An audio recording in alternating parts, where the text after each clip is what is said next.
ದಯವಿಟ್ಟು ಕ್ಷಮಿಸಿ. ಏನೋ ನೆನೆಸ್ಕೊಂಡು ಆ ರೀತಿ ಆಗೋಯ್ತು. ಗಟ್ಟಿಯಾಗಿ ಇಟ್ಕೊಂಡ.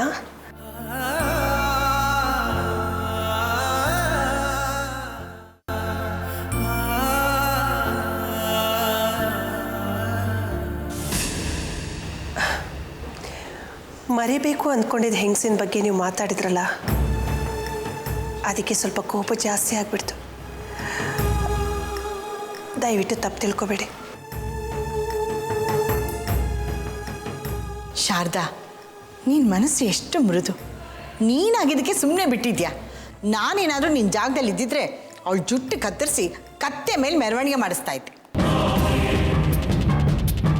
ನಾನಾಗಿದ್ರೆ ಆ ಶೂರ್ಪನಕ್ಕೆ ಮೂಗೆ ಕುಯ್ದು ಹಾಕ್ಬಿಡ್ತಿದ್ದೆ. ಅಂಥವ್ರನ್ನೆಲ್ಲ ಬದುಕೋಕೆ ಬಿಡಬಾರ್ದು. ಶಾರದಾ ಅವರೇ, ಒಂದೇ ಒಂದು ಸಾರಿ ಹೆಂಗಸನ್ನ ತೋರಿಸಿ ನನಗೆ, ಅವಳು ಎಲ್ಲ ಹಲ್ಲನ್ನ ಉದುರಿಸ್ಬಿಡ್ತೀನಿ ನಾನು. ಹೆಂಗಸರು ಅಂದರೆ ವಿಪರೀತ ಗೌರವ ಇಟ್ಕೊಂಡಿರೋದು ನಾನು. ಆದರೂ ಹೇಳ್ತೀನಿ, ಆ ಹೆಂಗಸ್ ಯಾರು ತೋರಿಸಿ ಚೆನ್ನಾಗಿ ಉಗಿತೀನಿ. ಬರೀ ಉಗಿಯೋದಲ್ಲ ಡ್ಯಾಡಿ, ಮುಖ ಎತ್ಕೊಂಡು ತಿರುಗಾಡಬಾರ್ದು, ಹಾಗೆ ಮಾಡಬೇಕು. ಅಷ್ಟೇ ಅಲ್ಲ ಕಣೋ, ಅವಳು ರೋಡಲ್ಲಿ ಬರ್ತಿದ್ದ ಹಾಗೆ ನೋಡಿದ ಜನ ಎಲ್ಲ ಮೋಸ್ಕಾತಿ ಅಂತ ಕಿರಿಚ್ಕೋಬೇಕು. ಹಾಗೆ ಮಾಡಬೇಕು. ಸಾಕು ನಿಲ್ಲಿಸಿ. ಭಾನು ಅವ್ರು ಬೇಜಾರು ಮಾಡ್ಕೊಂಬಿಟ್ಟಾರು. ರಾತ್ರಿನೇ ನೋಡ್ಲಿಲ್ವಾ ಅವ್ರನ್ನ?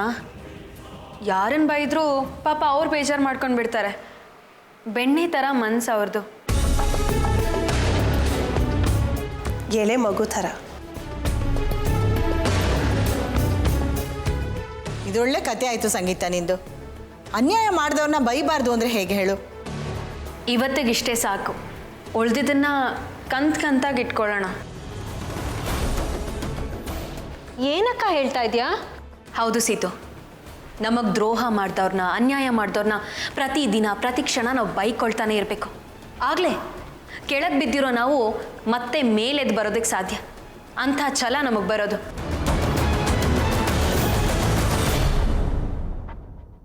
ಅದನ್ನು ಬಿಟ್ಟು ಒಂದೇ ಸಲ ನಾವು ಅವ್ರನ್ನ ಬೈಕೊಂಡು ಮನಸ್ಸು ಖಾಲಿ ಮಾಡಿಬಿಟ್ವಿ ಅಂತ ಇಟ್ಕೋ, ಆಗ ಅಯ್ಯೋ ಹಾಳಾಗಿ ಹೋಗ್ಲಿ ಅನ್ನೋ ಉದಾಸೀನ ಬಂದ್ಬಿಡತ್ತೆ.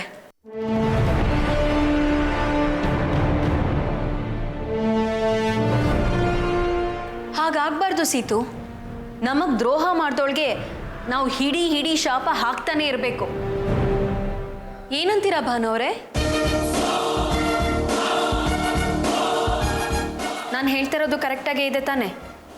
ಇದನ್ನೇ ತಾನೇ ನೀವು ನಮ್ಮಿಂದ ಬಯಸೋದು? ಅಹಿಂಸಾ ಪದ್ಧತಿ, ಉನ್ನತಿ. ಅಯ್ಯೋ, ವಿಷಯ ಎಲ್ಲಿಂದ ಎಲ್ಗೂ ಹೊರಟೋಯ್ತು. ಎಲ್ರಿಗೂ ಬೇಸರ ಆಗಿತ್ತೆ ಅಂತ ಕಾಣುತ್ತೆ. ಸಾರಿ. ಜಯರಾಮ್ ಅವರೇ, ನಿಮಗೆ ಆಫೀಸಿಗೆ ಲೇಟ್ ಆಗುತ್ತೆ ಅಂತ ಕಾಣಿಸುತ್ತೆ. ಸೀಟು, ನಿನ್ನ ಮಾವನಿಗೆ ತಿಂಡಿ ಕೊಡಮ್ಮ. ಹೋಗು ಸುಮಿತ್ರಾ, ಅವಳಿಗೆ ಸ್ವಲ್ಪ ಹೆಲ್ಪ್ ಮಾಡು. ಭಾಷಾ.